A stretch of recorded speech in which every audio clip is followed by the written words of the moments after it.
자, 이어서 리포트로 넘어가 보겠습니다. 오늘의 리포트는 목표가보다는 모멘텀에 조금 더 집중을 해보시면 좋을 것 같다라는 그런 생각이 드는데요. 첫 번째로는 최근에 이제 지배구조와 관련된 이슈들이 계속 불거지고 있는 SK와 관련된 내용입니다. 그중에서도 SK텔레콤이 되겠고요. 배당에 대한 매력이 조금 더 올라가고 있고 주가 상승도 볼 수 있다라는 그런 내용들을 보여주고 있습니다. 자, 그리고 두 번째로는 세진중공업이 되겠습니다. 다시 한번 근거 있는 자신감이라고 하는데요. 이 가스탱크와 관련해서 얼만큼의 매력 포인트가 있는지 알아보고요. 그리고 파이nem텍입니다. 최근에 좀 큰 하락세가 나와줬었는데 폴더블과 관련해서 새로운 모멘텀 그리고 약간 글로벌로 나아갈 수 있는 재료들이 있는 것 같습니다. 자세하게 알아보겠습니다.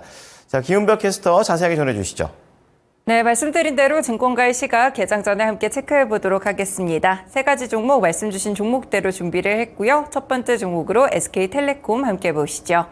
네, SK텔레콤 오늘장 하나증권에서 리포트가 나왔습니다. 지배구조 이슈 부각은 배당 증대 그리고 주가 상승을 유발할 것이다라는 분석 리포트였는데요. 최근에 SK그룹과 관련된 이혼 소송이 좀 진행이 되면서 이 판결 이후에 SK그룹의 지배구조 이슈가 크게 부상이 되고 있습니다.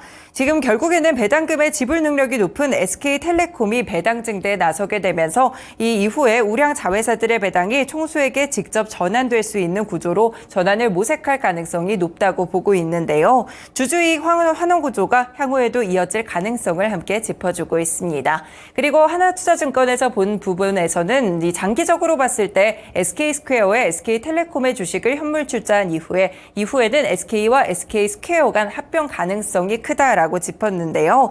이 과정에서 SK가 보유한 자사주를 소각할 수 있고 세금 이슈만 없다면 SK가 SK텔레콤의 주식을 SK스퀘어에 현물 출자하고 공개 매수를 통해서 SK스퀘어의 지분 확대에 나설 가능성도 있습니다. 주주들에게는 결국에 장단기적으로 긍정적인 영향을 주게 될 텐데요. SK텔레콤의 배당은 당장 높은 수준으로 계속해서 유지가 되어야 되기 때문입니다. 이렇게 주주 환원에 대한 이익 기대감을 조금 더 크게 보는 그런 리포트였는데요. 과연 이대로 이뤄질 수 있을지 주목해 보시면 좋을 것 같고요. 목표 주가는 7만 원으로 유지를 했습니다. 네, 관련된 SK텔레콤 차트도 함께 살펴보시죠.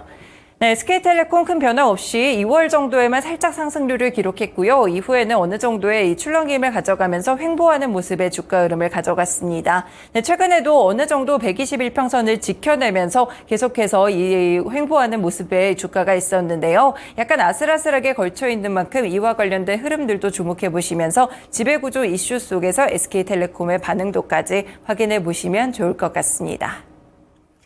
네, 두 번째 종목입니다. 바로 세진중공업인데요. 한국투자증권에서 리포트를 냈습니다. 현재 이 선박건조에 필요한 블록과 기자재를 제작하고 있는 업체인데 독립형 가스탱크 시장에서는 과점 사업자로 1위를 기록하고 있습니다. 데크하우스와 가스탱크에 특히나 특화되어 있는 그런 기업이라는 점 볼 수 있겠고요. 현재 원산 공장은 선적이 대기 중이나 제작 중인 제품들로 가득했다고 합니다. 실제로 이 증권가 리포트를 통해서 연구원이 가서 분석한 내용들이 인데요. 지난해 연간 가동률이 80% 이상인데 이미 끊김없이 공정을 진행하고 있기 때문에 물량은 앞으로 더 늘어날 것이라고 보고 있습니다. 여기 앞으로의 수주 기대감도 커지고 있고요. 가동률 상승에 따라서 매출 증가가 이뤄질 것이라고 보고 있는데요. 현재는 80% 정도 가동이 되고 있지만 100%까지 크게 올라갈 수 있을 것이다라고 분석적인 부분들이 있었고요.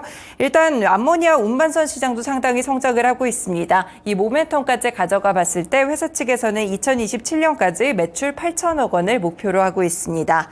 지금 고객사는 주요 고객사가 HT그룹사들인데요. 이 외에도 고객사 간 거래 가능성이 높아졌다는 점에서 거래선에 대한 확대 기대감까지 함께 측정을 해볼 수 있겠습니다. 이렇게 근거 있는 자신감을 보여준다라고 평가를 했지만 다만 목표 주가는 따로 제시하지 않았습니다. 세진중공업 차트 함께 살펴보시죠. 네, 그동안 계속해서 주가가 올라오는 그런 흐름을 기록했습니다. 굉장히 조용히 그리고 예쁘게 올라왔다고 볼 수가 있겠죠. 조선 관련 섹터들 가운데서도 이렇게 기자재 종목들도 함께 주목을 받고 있는 모습인데요. 최근에 올라오면서 일단 최고가까지 터치가 6월에도 이뤄졌다는 점 확인해 볼 수 있겠고요. 세진중공업에 대해서 분석 리포트 나왔으니까 주가로 연결해 보시면 좋을 것 같습니다. 네, 마지막 종목으로 넘어가 보겠습니다. 바로 파인엠텍이고요. KB증권 리포트입니다. 여러 가지 포인트를 좀 짚어줬는데요. 폴더블의 진심 그리고 한중미의 영역 확대도 기대되고 고민하면 놓칠 수 있다라는 제목을 달았습니다. 네, 현재 파인엠텍을 보시면 이 폴더블 생태계를 확장해가는 모습인데요. 내장 힌지는 국내 디스플레이 업체에 공급을 하고 있고요. 올해 스마트폰 초도 양산과 웨어러블 향으로 외장 힌지 제품의 양산도 시작을 했습니다. 결국에는 전방위적으로 수혜를 받을 것이다라고 분석을 주고 있는데요. 제품의 사이즈도 커지고 있는데 이는 결국에는 부품 단가에 대한 상승으로 이어질 것이라고 보고 있습니다. 출하량 확대와 신규 적용처가 확대된다는 점 함께 살펴볼 수 있겠고요. 두 번째 체크 포인트는 바로 EV용 부품입니다. 본격적으로 매출 성장에 기여를 할 것으로 보이는데요. 지금 파인엠텍은 엔드 플레이트를 생산하고 있습니다. 이 엔드 플레이트에 대해서 살펴보시면 배터리 셀을 외부로부터 보호하고 셀의 팽창을 방지하는 안전 부품이라고 볼 수 있겠습니다. 그렇기 때문에 전기차에 대한 시장 확대와 더불어서 결국에는 수요가 늘어날 수밖에 없는 제품이라고 볼 수 있겠는데요.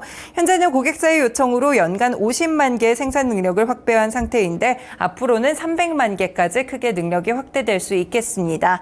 올해 영업이익은 351억 원으로 전년 대비 72% 성장할 것이라고 봤는데요. 이렇게 긍정적인 포인트들이 있지만 리스크 요인으로는 폴더블 산업의 부진이라든지 신규 제품의 양산이 지연된다는 점은 함께 체크를 해볼 필요가 있다라고 분석을 했습니다. 목표 주가 따로 제시하지 않았고요. 파인엠텍 주가 흐름 함께 보시죠. 네, 사실상 보시면요. 4월까지는 조용한 주가 흐름을 기록했던 종목입니다. 5월 들어서 급격하게 상승세가 좀 이뤄지고 있는데요. 폴더블 시장 그리고 EV용 부품과 관련된 시장에 대해서 두 가지 포인트를 짚어줬으니까요. 이와 관련된 투자 전략도 세워보시면 좋을 것 같습니다. 네, 이렇게 개장 전에 중요한 리포트 3가지 살펴드렸습니다. 모닝 리포트였습니다.